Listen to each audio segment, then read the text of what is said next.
बिस्मिल्लाहिर्रहमानिर्रहीम, अस्सलाम वालेकुम। लाखों करोड़ों दुरूदो सलाम मोहम्मद मुस्तफ़ा सल्लल्लाहु अलैहि वसल्लम और आले मोहम्मद पर। मैं हूं उमर दराज गोंदल और आप मेरा फेसबुक और यूट्यूब चैनल देख रहे हैं। पंजाब के 20 हलकों का इलेक्शन है और ये आर या पार का इलेक्शन है। आर या पार का इलेक्शन इसलिए है कि नून लीग जीत गई तो पाकिस्तान तहरीक इंसाफ के लिए अपने इस मोमेंटम को बरकरार रखना मुश्किल हो जाएगा, क्योंकि तहरीक इंसाफ इलेक्शंस की तरफ जाना चाहती है और इलेक्शंस वाली डेडलाइन वाली खबर आपको बाद में दूंगा। लेकिन ये उससे ज्यादा नून लीग के लिए है, क्योंकि 20 सीटें नून लीग की पूरी सियासत को स्टेक में लगाए हुए हैं। आप अंदाजा इस बात से कर लें कि मरियम नवाज की कैंपेन भी बात नहीं बना रही। आज मरियम बीबी का जलसा था साहिवाल के अंदर, चीचा वतनी के अंदर, और मरियम बीबी जो है वो मुख्तलिफ वीडियो शेयर कर रही हैं, पंजाब शेर का, वाओ, शुक्रिया, अमेजिंग, इस किस्म के अल्फाज लिख के। लेकिन मेरा ख्याल है कि मरियम बीबी ने चीचा वतनी के अंदर पाकिस्तान तहरीक इंसाफ और इमरान खान का वो जलसा नहीं देखा, क्योंकि उन्होंने उकाड़ा के अंदर जलसा एक जहां पानी छोड़ के फिर बारिश का बहाना बना के उस जलसे को कैंसिल कर दिया था। लेकिन आज उस जगह के ऊपर अच्छे मौसम में छुट्टी के मौके के ऊपर, यानी पूरा इस वक्त पाकिस्तान छुट्टी के ऊपर है, वो जलसा न करने के बावजूद भी अपनी तरफ से ये बनाने की कोशिश कर रही है कि जलसा बहुत बड़ा है। मैं आपको इसलिए कह रहा हूं कि फवाद चौधरी के बकौल उनकी अपनी जमात नून लीग मरियम नवाज की कारकर्दगी के ऊपर एतमाद का इजहार नहीं कर रही, अदम एतमाद कर रही है कि मरियम बीबी को लाया यह गया था कि वो कैंपेन करेंगी, एक कामयाब कैंपेन करेंगी और उससे मसला नून लीग का हल हो जाएगा। पहले अयाज सादिक से, फिर सलमान रफीक से, आज अवैस लगारी से भी इस्तीफा हो गया है। नून लीग जाती वजूहात की बिना के ऊपर कह रही है, या उनके कहने का मकसद यह है कि देखिए जी वो इलेक्शन कैंपेन मकसद है, या फिर आपको बताना पड़ेगा कि मरियम नवाज की इलेक्शन कैंपेन मौसर नहीं है। दूसरी सूरत में आपको बताना पड़ेगा कि सिर्फ इलेक्शन कैंपेन के लिए नहीं, बल्कि जमात के अंदर इख्तलाफात हैं, उसकी वजह से आपको इस्तीफे देने पड़ रहे हैं। खान साहब पहले लोधरा के अंदर थे, अब अलीपुर जतोई के अंदर थे, और खान साहब ने आज वहां पे जो कम से कम इस वक्त अलीपुर जतोई वाला यानी मुजफ्फरगढ़ वाला जो जलसा है, आप यकीन माने यूं लग रहा है जैसे इस्लामाबाद के परेड ग्राउंड के अंदर जलसा है या लाहौर के मीनारे पाकिस्तान के अंदर जलसा है। आज का जलसा उस जलसे को हर लिहाज से टक्कर दे रहा है। किस लिहाज से? वहां पे लोगों की तादाद को देख के, वहां लोगों के डिसिप्लिन को देख के, वहां लोगों के जोशो खरोश को देख के। आप अलीपुर वाले जलसे को देखें कि गांव देहात के अंदर कौन सी जमात है जो दूर दराज इलाकों के अंदर इस तरह से दही इलाकों के अंदर रात 9-10 बजे जहां पे स्पीचेस हों। ये इमरान खान का ही कमाल है। खान साहब जब स्टेज के ऊपर आए तो वो जज्बाती हो गए। उन्होंने कहा कि मैं चूंकि लोधरा के अंदर था, मुझे कहा गया था 8:30 बजे का, मुझे नहीं मालूम था कि आप उससे पहले यहां पे आ गए हुए, तो मैं आपसे माजरत चाहता हूं। लोग इस कदर थे, उनका जोशो जज्बा, उनका वालिहाना इस्तकबाल करके खान साहब उनका शुक्रिया अदा करके उनसे माजरत करने के ऊपर आ गया। लेकिन खान साहब ने आज डेडलाइन दे दी है। आज खान साहब की बॉडी लैंग्वेज, खान साहब का कॉन्फिडेंस बिल्कुल अलग था। आज वो ये बात नहीं कर रहे ये होगा वो होगा। खान साहब ने 17 जुलाई के बाद अपना लाइन ऑफ एक्शन दे दिया है, जिसमें राव सरदार आईजी पंजाब का उन्होंने नाम लिया है।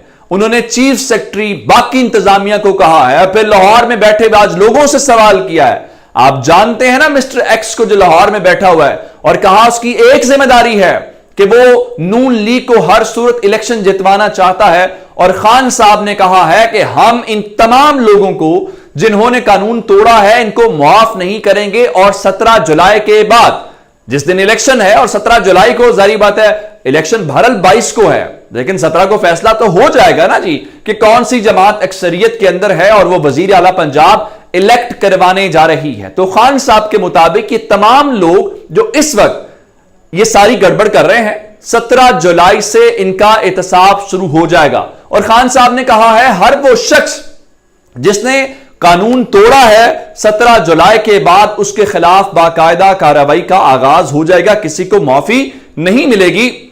जिसका मतलब यह है पाकिस्तान तहरीक इंसाफ इस पूरे सिनेरियो के अंदर पूरी चीजों के ऊपर नजर रखे हुए है। और अगर कोई समझता है कि वो शरीफ खानदान की मदद के लिए नहीं, बहुत सारे दोस्त से बता रहे थे कि ओकाड़ा के अंदर छुट्टी होने के बावजूद سرکاری ملازموں کی ڈیوٹی لگی ہوئی تھی کہ وہ جلسہ اٹینڈ کریں گے, وہاں پہ اپنی آنکھیں حاضری لگوائیں گے کہ وہ جلسے کے اندر موجود ہیں. یہ صورتحال اس وقت ہے. اب یہ معاملہ تو ہو گیا, خان صاحب نے جو بتا دیا ہے اور کہا ہے کہ جناب کسی کو ہم معاف نہیں کریں گے, جو اس کو سپورٹ کرنے کی کوشش کر رہا ہے, جو نقصان پہنچانے کی کوشش کر رہا ہے, اس کو اس کا شیئر ملے گا.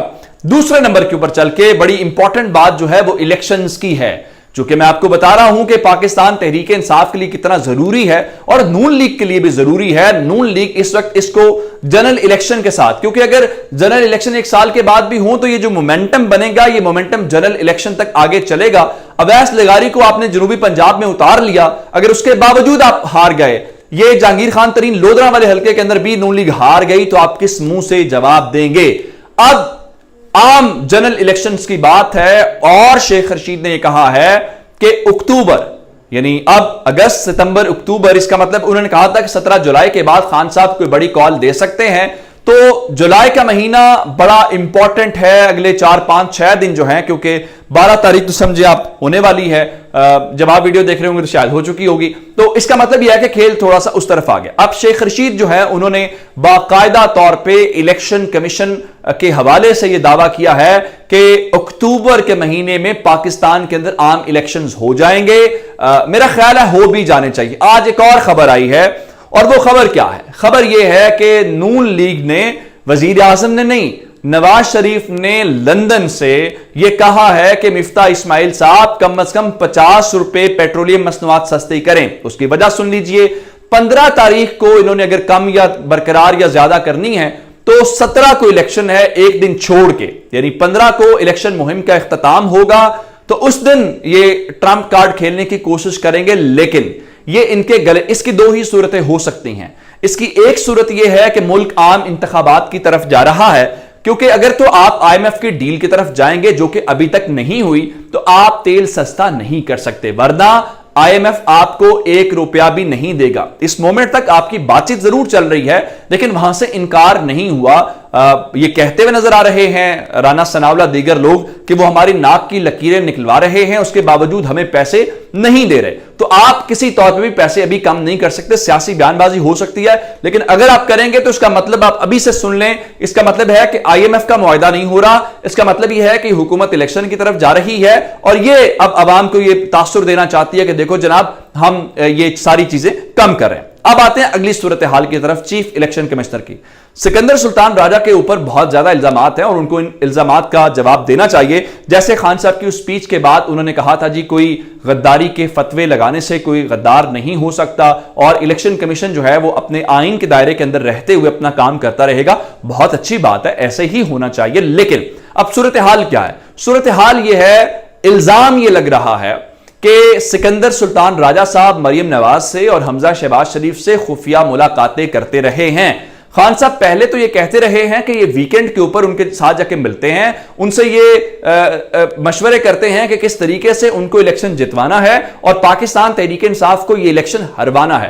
یہ مسٹر ایکس سے ہٹ کے ان کی باتیں. آج خان صاحب نے سوال اٹھایا ہے کہ سکندر سلطان راجہ خود سے جواب دیں کہ ان کی مریم بی بی کی اور حمزہ شہباز شریف کی اب تک کتنی ملاقاتیں ہوئی ہیں. اب یہ سکندر سلطان راجہ صاحب کے اوپر برڈن ہے, اگر ان کی کوئی ملاقات نہیں ہوئی, اگر وہ آفس سے ہٹ کے ملاقات ہوئی ہے یا آفس کے اندر ہوئی ہے تو بھی بتائیں, ادروائز اس کی تردید کریں, ورنہ خان صاحب کی بات سٹینڈ کرے گی کہ آپ نے کیا ہے. اور عمران خان نے پھر مریم نواز کو جس طرح سے ایکسپوز کیا ہے, وہ پراپرٹیز والے آڈیو سنا کے, میرا خیال ہے مریم بی بی کو کافی زیادہ سکون اور ریلیف مل گیا ہوگا ان ناکام جلسوں کے بعد. اپنا بہت سارا خیال رکھیے گا. خدا حافظ.